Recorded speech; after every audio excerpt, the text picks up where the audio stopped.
Facilities మేము అడిగినాము. ఇంకా lawyer గారు అప్లికేషన్ పెట్టినారు. ఇంకా వాళ్ళు ఎంత మాత్రం శాంక్షన్ చేస్తారు మనకు తెలియదు.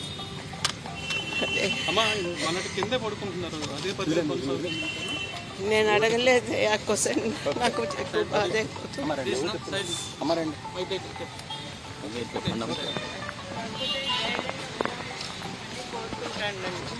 ధైర్యంగా ఉండాలని కోరుకుంటాను. నేను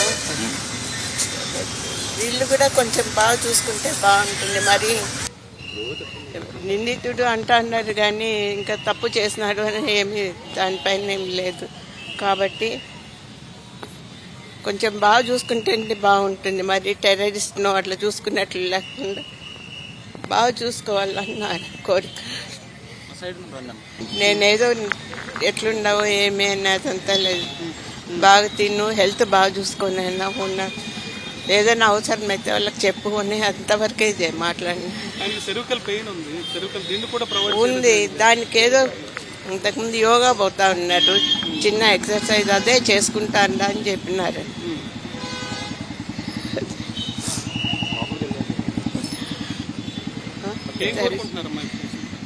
ఆయన ఏం కోరలేదు అసలు. అన్నీ మనం చెప్పినాం కదా, అవి కొన్నైనా ఇస్తే బాగుంటుంది అని నా కోరిక. అంటే ఈ రాష్ట్రంలో చంద్రబాబు నాయుడు గారు అధికారంలోకి వచ్చిన తర్వాత చట్టాల మీద గౌరవం లేదు, ప్రజాస్వామ్యం మీద గౌరవం లేదు. అధికారంలో ఉన్న వ్యక్తులు ఏ విధంగా ప్రజల యొక్క హక్కుల్ని హరించవచ్చు అనే దానికి ఒక కొత్త బాట వేశారు. ఇప్పుడు మీరు అడిగినట్లుగా మిథున్ రెడ్డి గారికి ఏదైతే ఆయన పార్లమెంట్ మెంబరు 3 సార్లు గెలిచారు, ఒక తప్పుడు కేసులో ఏమాత్రము ఆధారాలు చూపలేనటువంటి కేసుగా ఇప్పటికే మేధావులు కానీ ప్రజా సంఘాలు కానీ అందరూ మాట్లాడుకుంటున్నటువంటి కేసు.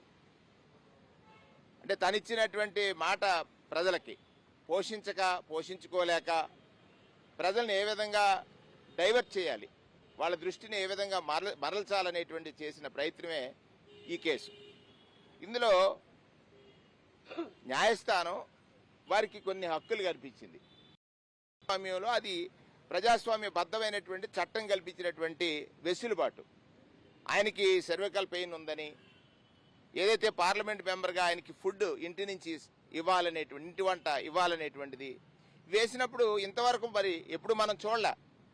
జైలాధికారులు దాన్ని క్యాన్సిల్ చేయమని వేయటం అంటే అధికారుల పైన ఏ విధంగా ఈ ప్రభుత్వం ఒత్తిడి తెస్తుంది, చంద్రబాబు నాయుడు గారు ఒత్తిడి తెస్తున్నారు అంటే